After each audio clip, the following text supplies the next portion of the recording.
If you're not at the table, you'll be on the menu. Welcome to another episode of Chief Influencer. I'm your host, Anthony Shop, co-founder of Social Driver. Let's face it, Washington is the center of influence in the US and arguably in the world. Chief Influencer features leaders who have figured out how to break through in today's fragmented and fast-changing environment.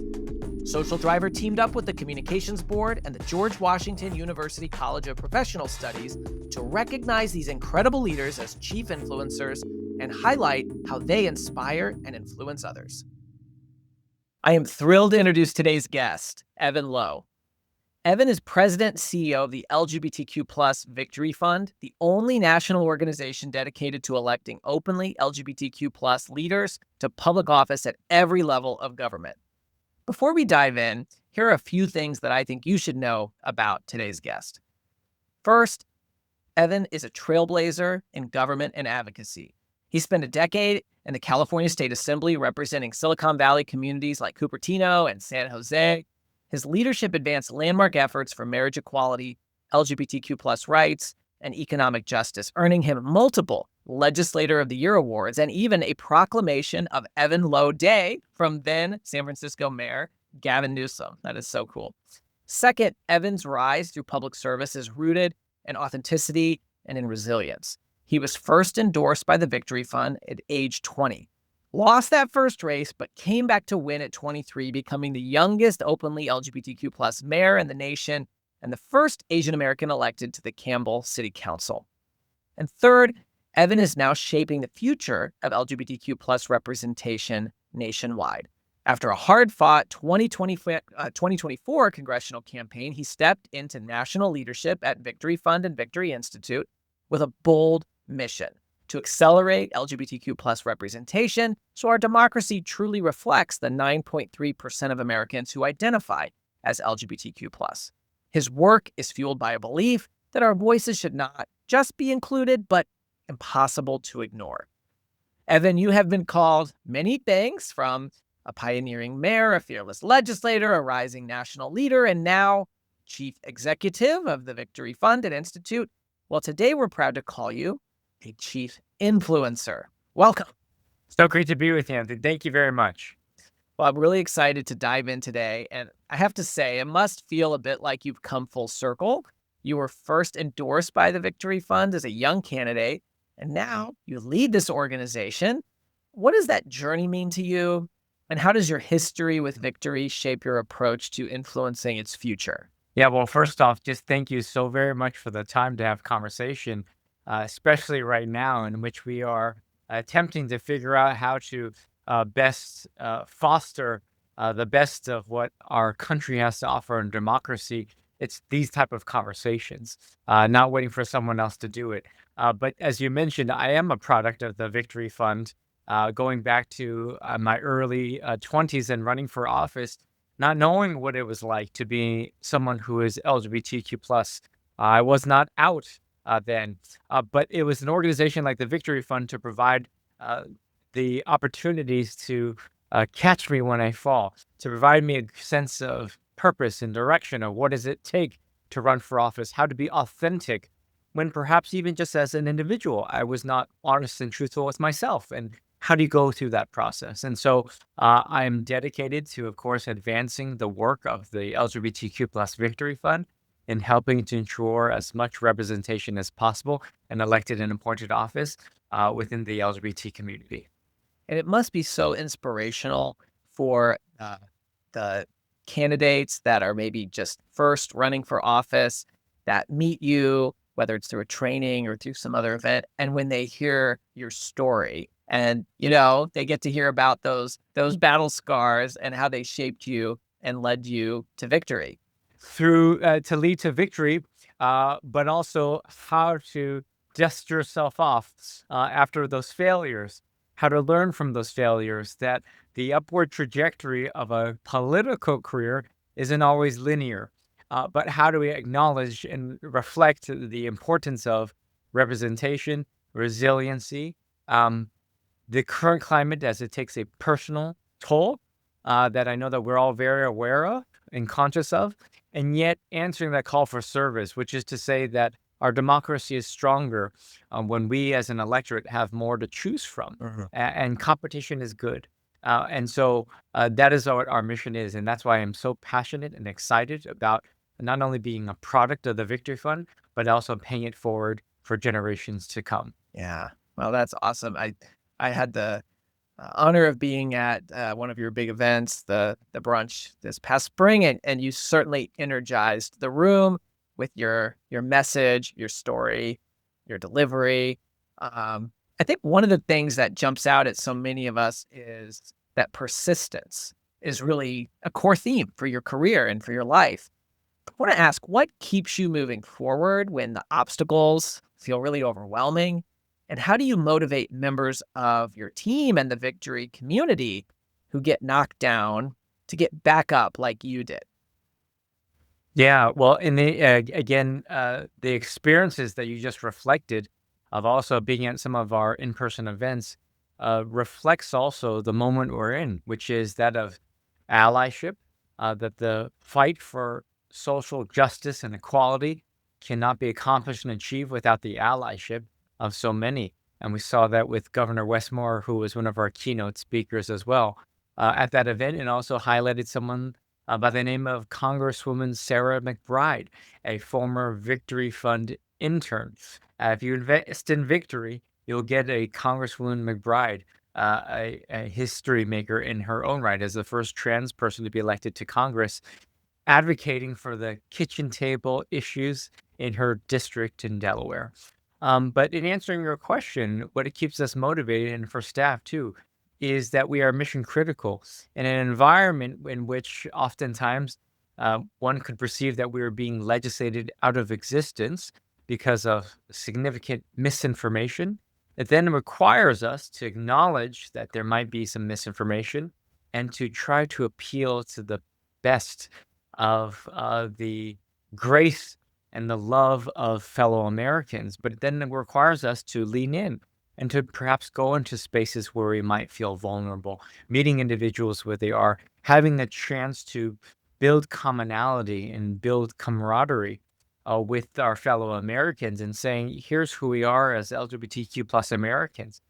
We want to be able to get married and be in loving, committed relationship just like you. We want to be able to donate blood and save fellow Americans' lives just like you. We want to be service members and be patriotic to defend our country that reflects our democracy just like you. We want to be part of the Boys and Girl Scouts just like you to become productive members of society. We want non-discrimination in the workplace and in hospital visitation rights just like you. And that's what the movement is about. So that's where we are most excited. I will share that it is somewhat challenging, I think, also for the younger generations. This is why history, Anthony, is very important, in which a younger generation may not recall the challenges in the fight of marriage equality because they are accustomed to seeing openly LGBT individuals in the NFL, in the NBA, in Hollywood entertainment, everywhere in between. But if we remember our history and the challenge and the struggles of the Stonewall movement, of what it was like for non-discrimination policies, we see that history repeats itself, and the pendulum arguably has swung backwards, and to which requires us then to say, we've seen this battle before and we will persevere, but it does require us all to be involved. You know, when we've talked before about persistence, you've often named some of the candidates and the officials that are part of the victory community. Could you tell everyone a bit about Olivia Hill and maybe if there are others you'd want to mention too? Oh, Anthony, I'm so glad that you asked that because it is so exciting for us. You were kind enough to reference the LGBTQ plus Victory Fund as the only game in town at a national level that is solely dedicated to the advancement and election and appointment of LGBT officials, which is true. As a result of that, we have programs in which we do candidate trainings and appointments to uh, allow others in our community to serve in public office.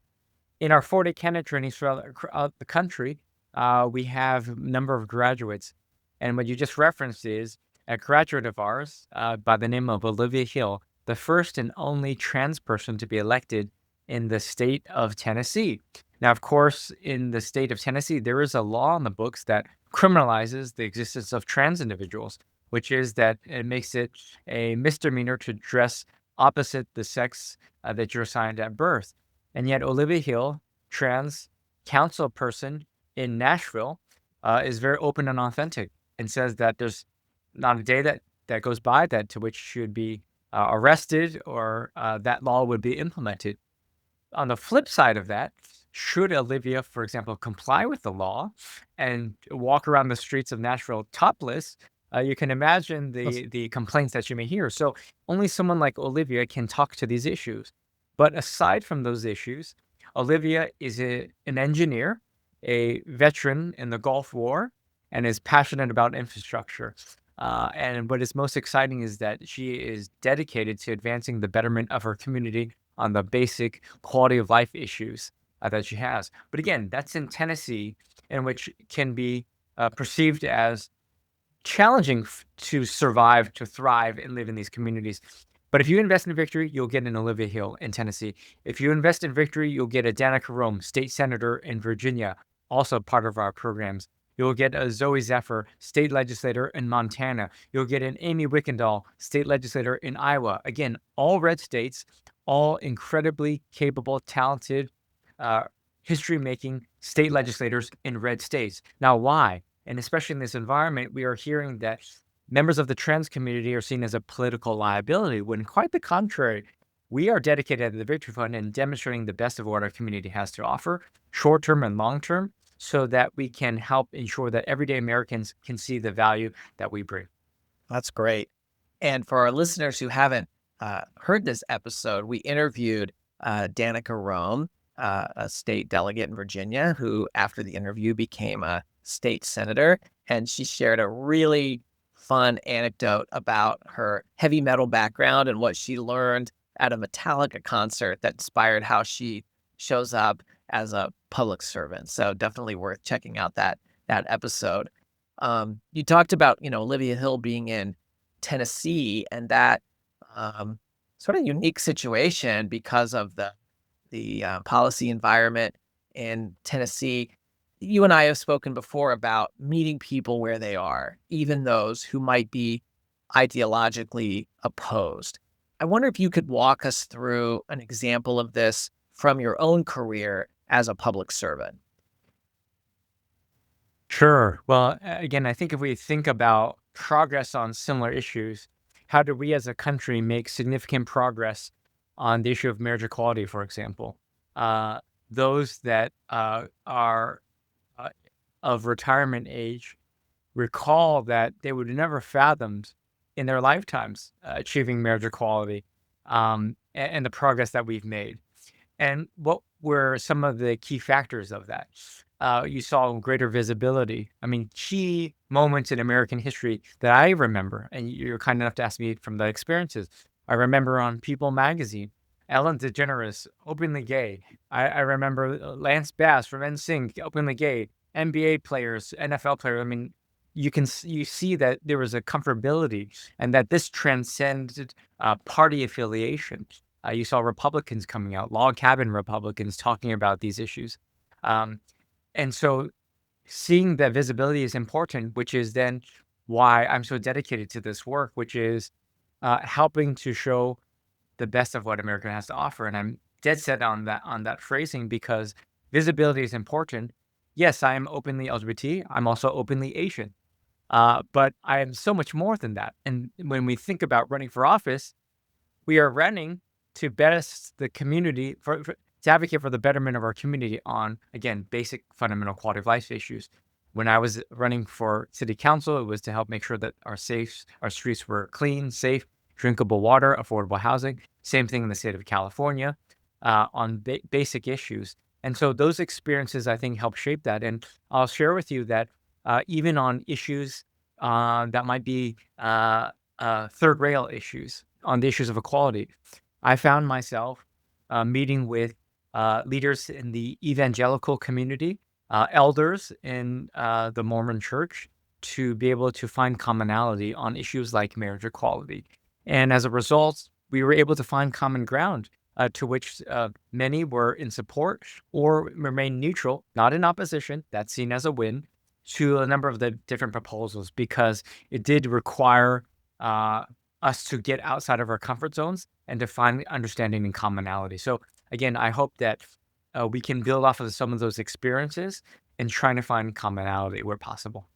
And I think it's just so incredible that you had that breakthrough. I mean, groups that, not that long ago may have, I don't know if they officially did, but been aligned with or endorsed a constitutional amendment to define marriage as between one man and one woman, now became groups that you were working with during a California constitutional campaign to, try to get them to, at the very least, stay neutral, if not supportive of what was happening there to ensure that marriage equality, would be, not only the present, but the future. And I wonder, you could tell us, what did that breakthrough teach you about influencing across lines of difference? Because I think our listeners, whatever type of leader or communicator they are, this is something everyone is dealing with. How do you influence across those lines of difference, and how can different movements learn from the approach of finding common ground as you have described? Yeah, thank you, Anthony, for allowing me opportunity. What you referenced earlier was an issue that is near and dear to my heart. By way of background, in the state of California, marriage equality was eliminated in the state of California. The rights of same-sex couples to marry was eliminated in 2008 through a Proposition 8 back in 2008. The voters passed that proposition to eliminate the rights of same-sex couples to marry. As a result, that language had always been enshrined in our Constitution. But about 2 years ago, when I was still in the legislature, I introduced a constitutional amendment to enshrine marriage equality in the Constitution, essentially to repeal Proposition 8. In 2008, during Proposition 8, it was the Mormon Church that spent multi-million dollars to pass the measure. As a result, this go around, acknowledging and anticipating that the Mormon Church and the evangelicals and many on the conservative side would be in opposition, prior to the passage of the legislation, I met, as I mentioned earlier, with elders and leaders to say, can we find some commonality? And the truth is that we did. We did find commonality. Their concern was that the proposal would have compelled or forced members of the clergy to perform a marriage, which actually was not true, but they wanted clarity from that. And so, because in this proposal, I provided greater clarity that no member of the clergy shall be compelled to perform a marriage, not a single no vote in the legislature. Over 15 Republicans voted in support of this measure. So, again, Anthony, not a single Republican voted no on a marriage equality measure in the state of California because of the fact that they acknowledged that we found commonality. And because of that experience, I said on the floor of the legislature, I'm hopeful that this could be an example of us getting outside of our comfort zone. The fact of the matter is that Democrats in the supermajority did not need to provide that clarity. We could have just rammed it right through because we had the majority. But I felt that it was a better policy to reflect bipartisanship and showing that we can bring common sense together. To which now people have said, wow, the Mormons and evangelicals were opposed in 2008, but they weren't opposed now. What changed? Their values haven't changed. My values haven't changed. Their values hasn't changed. But we can share that we can find some commonality where possible. And if folks are wondering why you were legislator of the year and why there's an Evan Lowe Day, I think that example explains, I think that example of finding common ground is just so powerful. And many may not know that right now, I mean, there have been more than 500 anti-LGBTQ plus bills introduced across the country. As a leader, someone who's leading the charge for representation, how do you balance the urgency of the moment with some sense of optimism? Yeah, well, just to close on that thought and then get into optimism, the rationale, of course, is when people think about marriage equality in California, of course it's going to pass, of course. The fact of the matter is, given that Roe v. Wade was overturned in the Dobbs decision, Justice Clarence Thomas cited the justification on overturning marriage equality after that of reproductive freedom. So oftentimes the adage, if they show you who they are, we need to believe them. And that's why I introduced that proposal in California to enshrine state protections should the Supreme Court wish to undo protections for marriage equality. By the way, Colorado, California, and Hawaii passed such measures, and we anticipate other states to do the same given the current climate. Now, of course, then of the optimism, Anthony, I can share with you on the ground that we are sort of an embarrassment of our riches. When you think about the history of Victory Fund, we were dedicated in ensuring LGBTQ plus representation in all 50 states. Then it was to ensure representation in the United States Senate, and we were successful with that of Tammy Baldwin, the one and only currently openly LGBT member of the United States Senate out of 100. In its current climate, because of what we see in this environment, we haven't had an outpouring, almost 3x the amount of demand of individuals wishing to be trained to understand how to serve in public office and to serve their respective communities because they realize I can't just sit idly by. I want to participate. How can I do so? So the optimism is that there is an incredible influx of interest of members of our community answering the call for service and trying to figure out how do I run for a local office, state office, Congress. This cycle, I can tell you right now, we've identified over 80 individuals who identify as LGBTQ plus running for federal office across the country, members of Congress. Varying degrees of viability, but we've never seen this much interest in these offices before. And that, again, shows us that members of our community are resilient. They understand what their duties are. And it's up to us then to help make sure that we have the infrastructure that can support the future direction of our country. This episode is brought to you by the George Washington University's College of Professional Studies. With in-person and online programs ranging from master's degrees in public relations strategy to certificate programs in digital communications, GW offers more than just the credentials to help working professionals get ahead. It prepares them to be leaders in their field. Check out cps.gwu.edu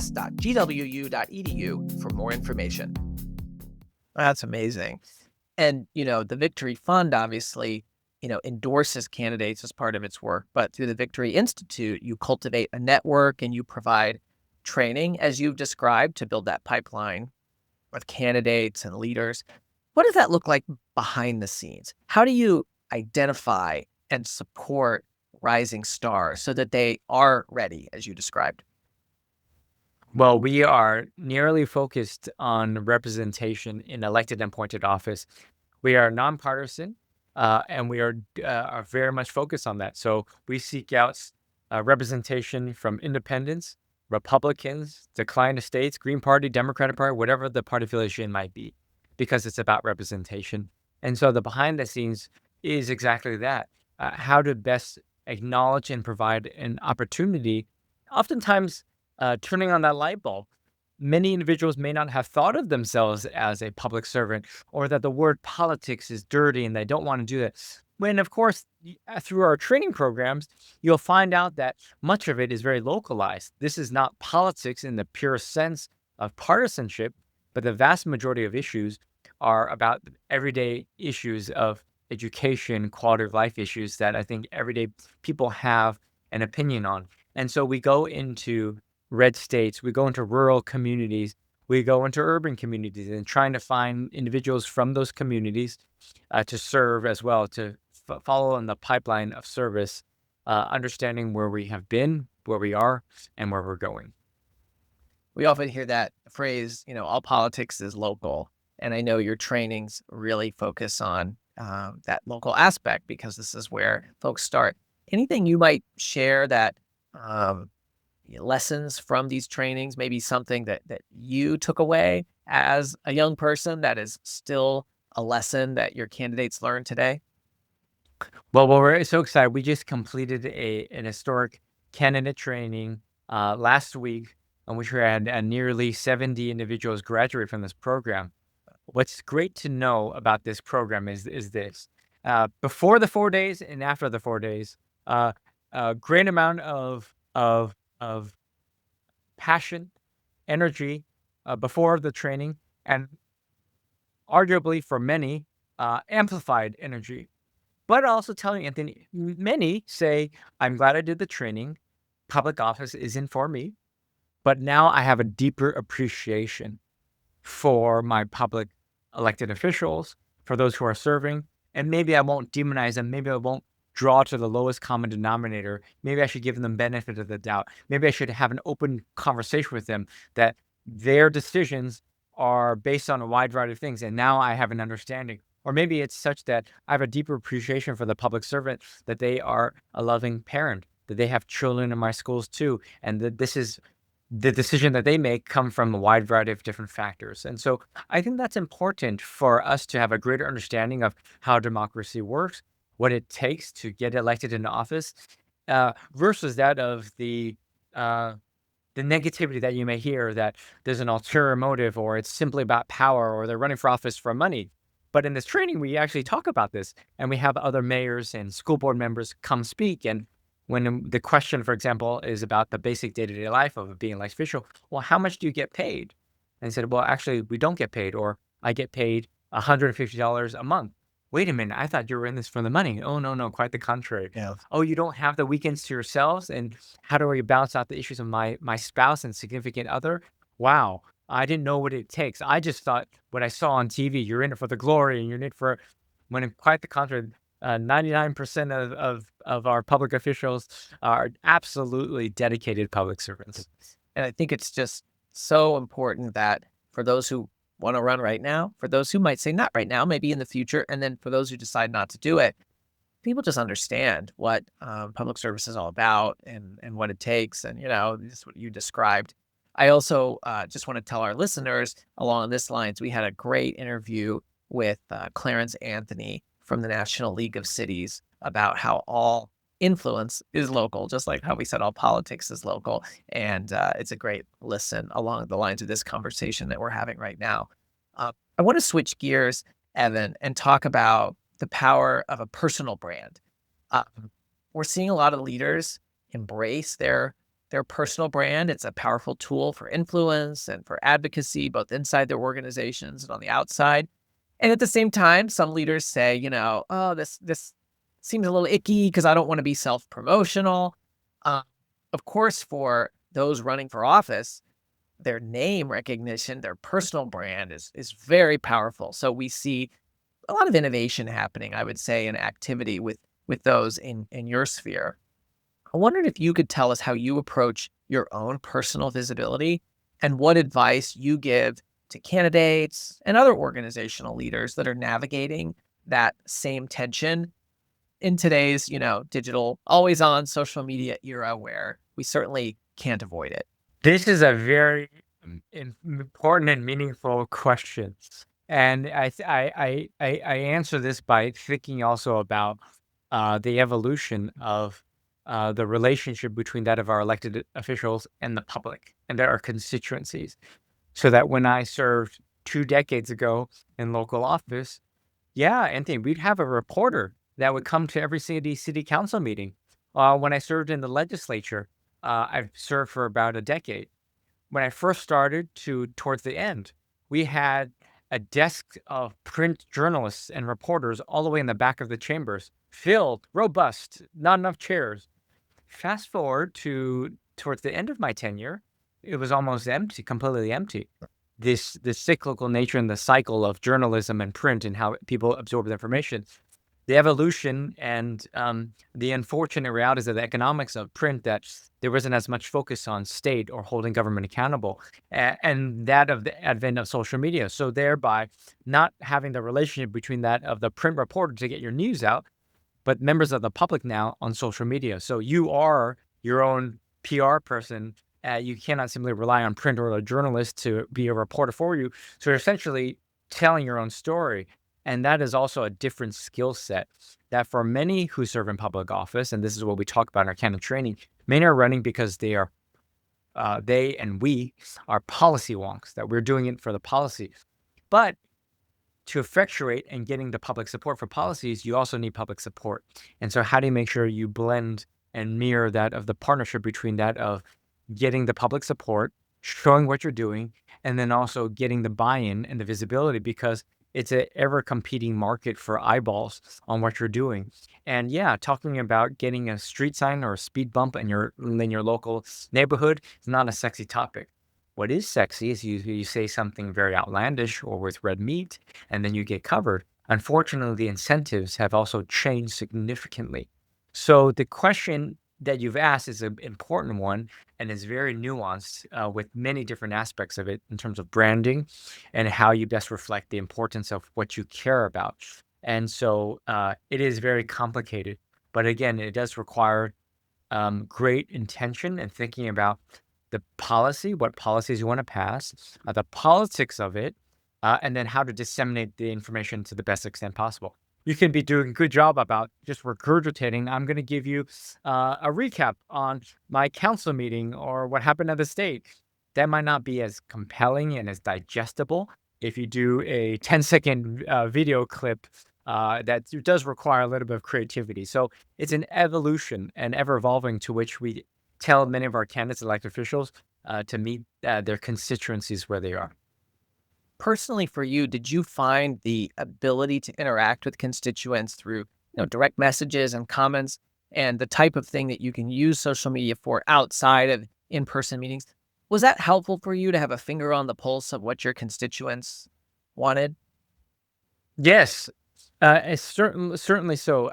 Analytics and data are very important to help drive direction on what we're doing, to gauge whether or not there's public support in a district on a controversial vote, for example.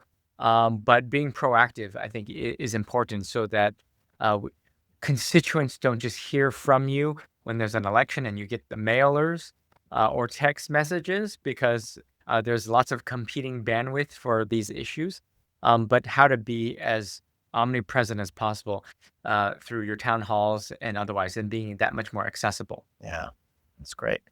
Um, I know Victory Fund doesn't just endorse candidates, as we've talked about. It trains them. Um, we live in a really polarized environment right now. I know it's challenging for a lot of folks, and I wondered if you could share a little bit about how candidates, or what makes a candidate, I guess I would say, electable in such an environment, because that must be part of your approach with training so that you can ensure that, folks achieve victory. Yeah. Well, there's, again, a number of different factors that we discuss.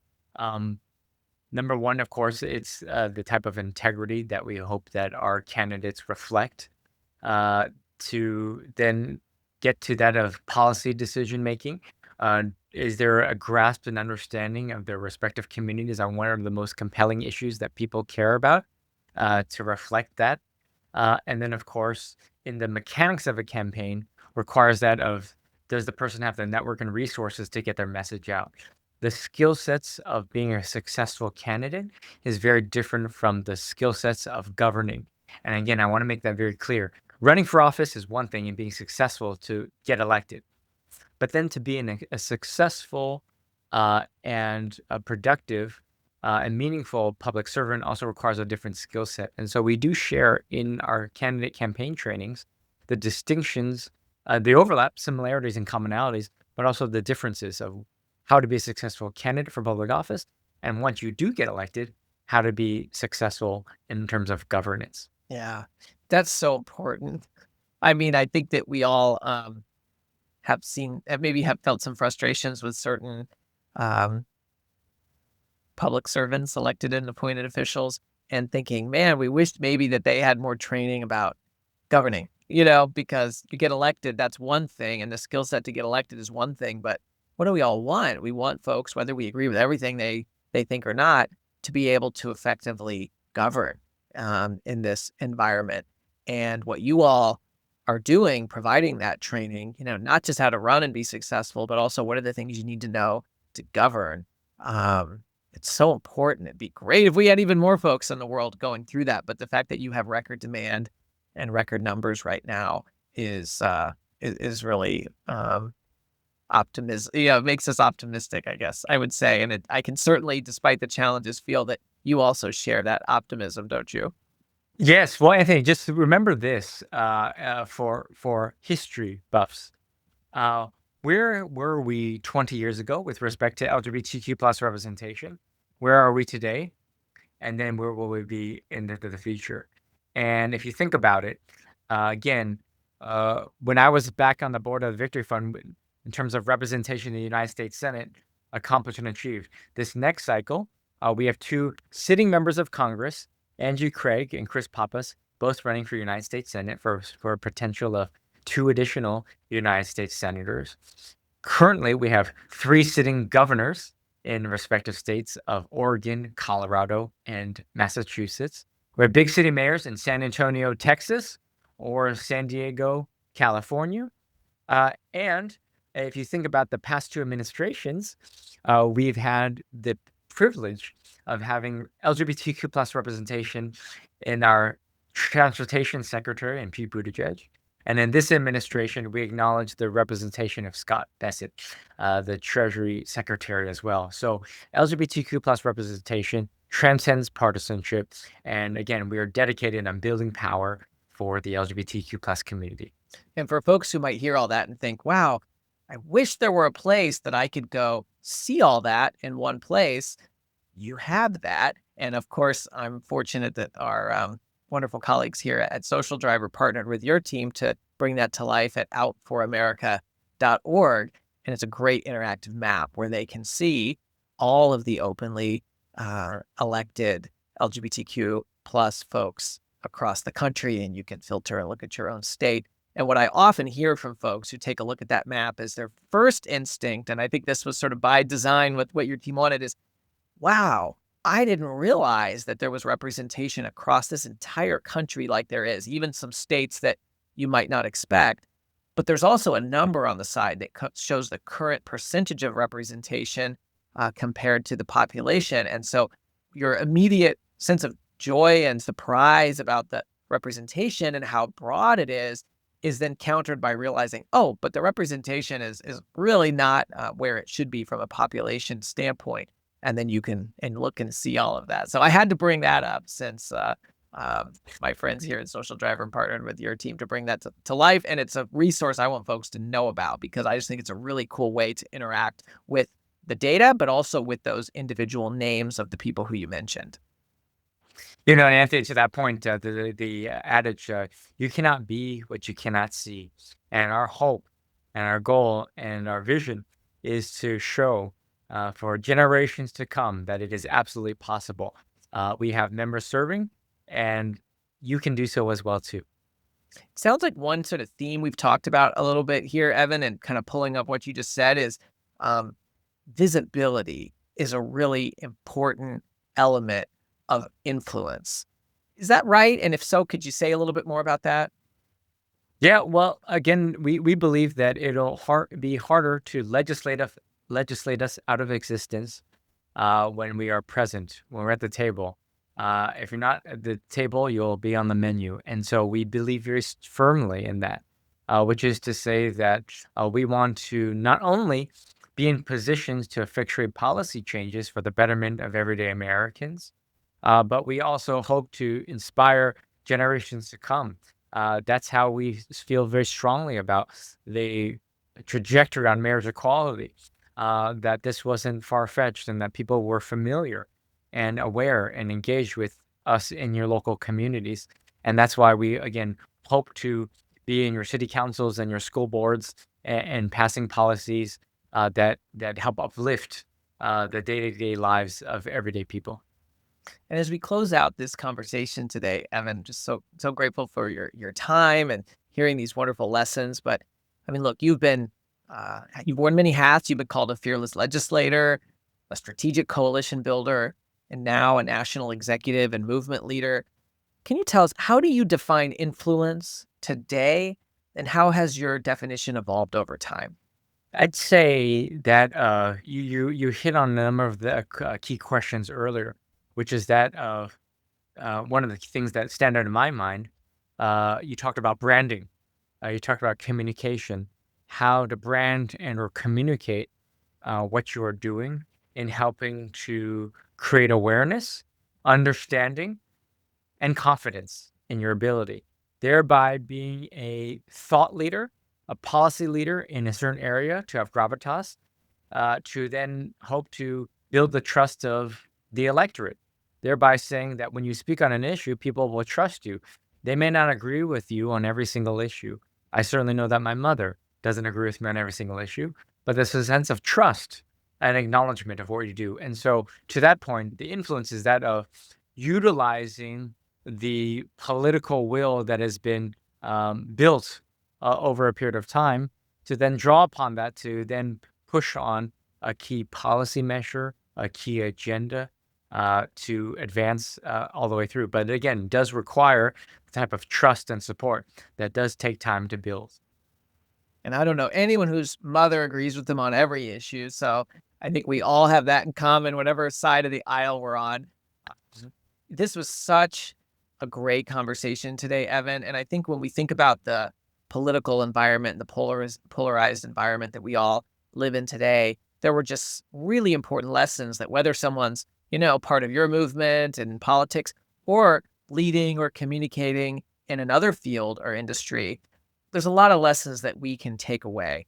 Visibility is one of the themes that I pulled from our conversation today.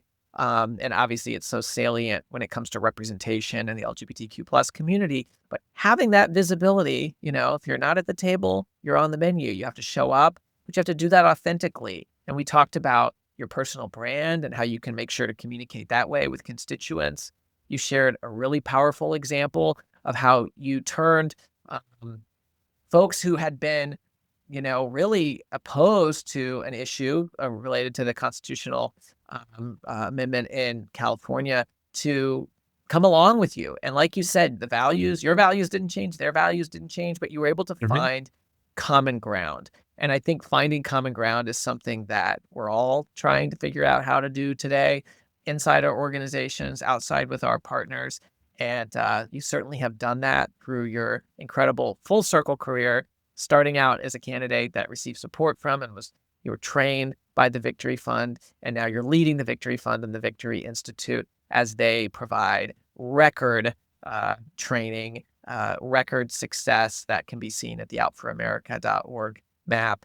And so I just want to say thank you so much for sharing your story with us and sharing your lessons of leadership. I think it's going to be a really powerful resource for our other chief influencers and those who are trying to influence in their respective communities across the country. Yeah, thank you so much, Anthony. And I hope that those might be listening as well to ask of themselves what they do in their respective communities and helping to have this similar type of conversation. We'll be stronger for it. And I know that we'll get through this together. So thank you so much for the time. I can't wait to see you next. Chief Influencer is a production of Social Driver. We help clients transform complexity into clarity with people-centered strategies. Whether you're looking to elevate the influence of your brand or of your leaders, check out socialdriver.com to learn more. For show notes or to nominate a guest, visit us at chiefinfluencer.org or follow Chief Influencer on LinkedIn.